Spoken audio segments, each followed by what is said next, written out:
Hi friends, இன்றைக்கி வந்து நவர மீன் குழம்பு, அப்புறம் வந்து நவர மீன் பொரியல் எப்படி வைக்கலாம் அப்படிங்கிறத நம்ம பார்க்கலாம். தெருவில் மீன் வந்துச்சு. நான் 50 ரூபாய்க்கு 3 மீன் கொடுத்தாங்க. நான் வாங்கிட்டு வந்துட்டேன். இப்போ அதை நல்லா கழுவி அந்த செல்லெல்லாம் எடுத்து ரிமூவ் பண்ணி நீட்டாக க்ளீன் பண்ணி வச்சுக்கலாம்.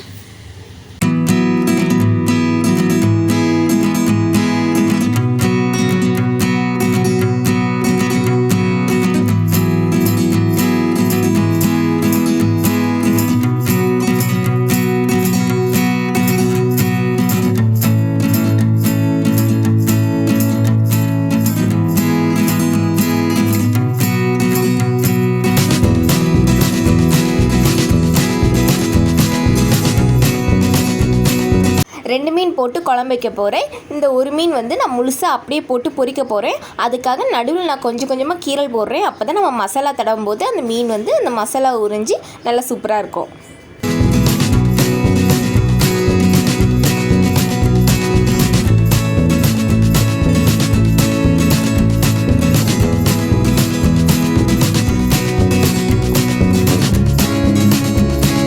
மீனை க்ளீன் பண்ணுறதுக்கு ஃபஸ்ட்டு அதோட செதிலெலாம் எடுத்துடணும். எடுத்துகிட்டு அதோட வாய்ப்பகுதியை வந்து இப்படி பிடிச்சி இழுத்திங்க அப்படின்னா அதில் அது வயிற்றுக்குள்ளேருந்து குடல் எல்லாமே அதோட வந்துடும். மீதி பாதி குடல் இருக்க வந்து வயிற்றில் இப்படி கிழிச்சி மீதி உள்ள குடலெல்லாம் நீங்கள் க்ளீன் பண்ணி நீட்டாக எடுத்துக்கலாம். அப்புறம் வாழையும் அந்த மீனையும் துண்டு துண்டாக வெட்டி எடுத்து வச்சுக்கிட்டேன்.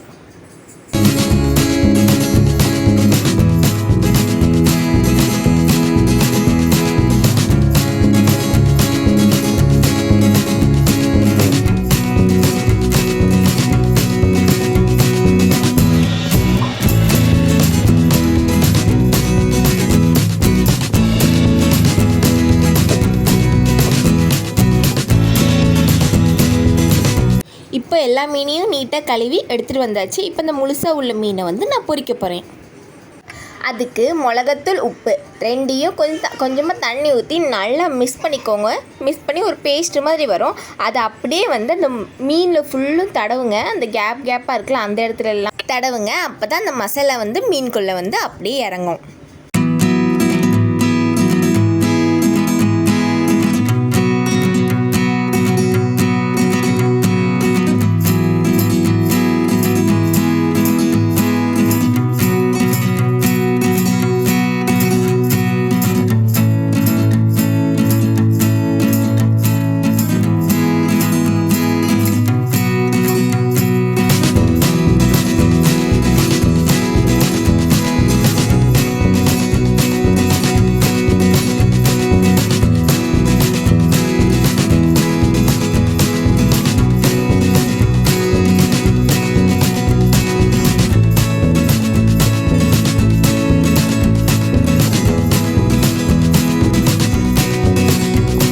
இப்போ எல்லா மீனுமே மசாலா தடவி எடுத்துகிட்டு வந்தாச்சு. பார்க்கவே செம்மையாக இருக்குல்ல.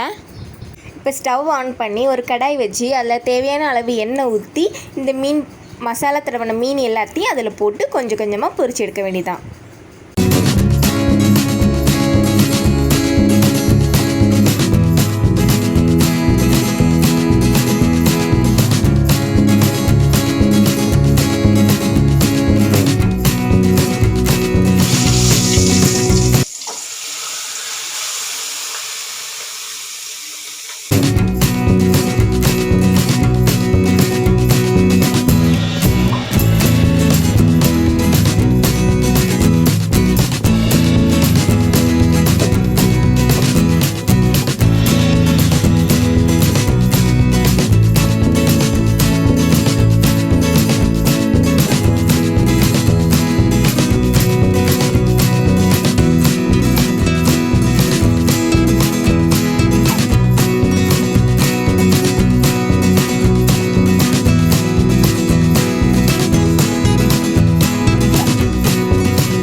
அவ்வளோதான். இப்போ இது ரெடி ஆயிடுச்சு. இனி வந்து மீன் குழம்பு வைக்கிறதுக்கு தேங்காய் திருவி வச்சுக்கோங்க. அது கூட கொஞ்சமாக பூண்டு, ஒரு 4-5 சின்ன வெங்காயம், ஒரு ஸ்பூன் சீரகம், அப்புறம் கொஞ்சமாக மஞ்சத்தூள் போட்டு நல்லா அதை பேஸ்ட் மாதிரி அரைச்சிருங்க.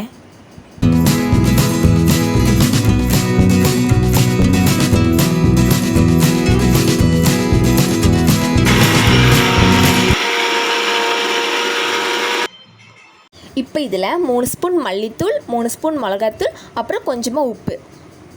நீங்கள் உங்கள் காரத்துக்கு ஏற்ற மாதிரி மிளகாத்தூள் 2.5 ஸ்பூன் இல்லைனா 1.5 ஸ்பூன் அப்படின்னு போட்டுக்கலாம். இப்போ கொஞ்சமாக தண்ணி ஊற்றி இதை நல்ல பேஸ்ட்டு மாதிரி அரைச்சி எடுத்துக்கோங்க.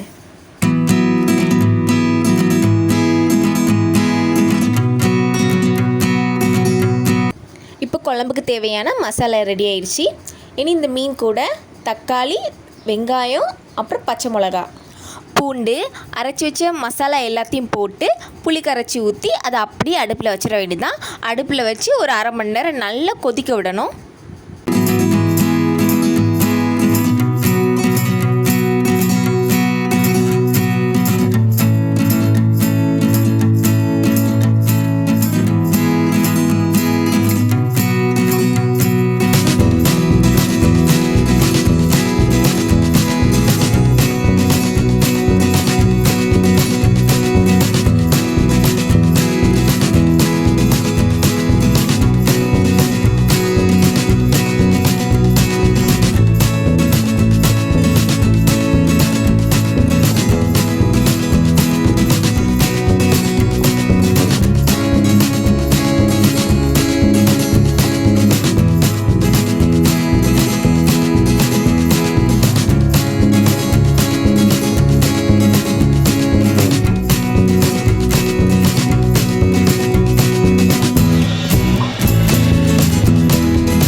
குழம்பு கொதிக்கும் போதே வாசனை வேறு லெவலில் வருது.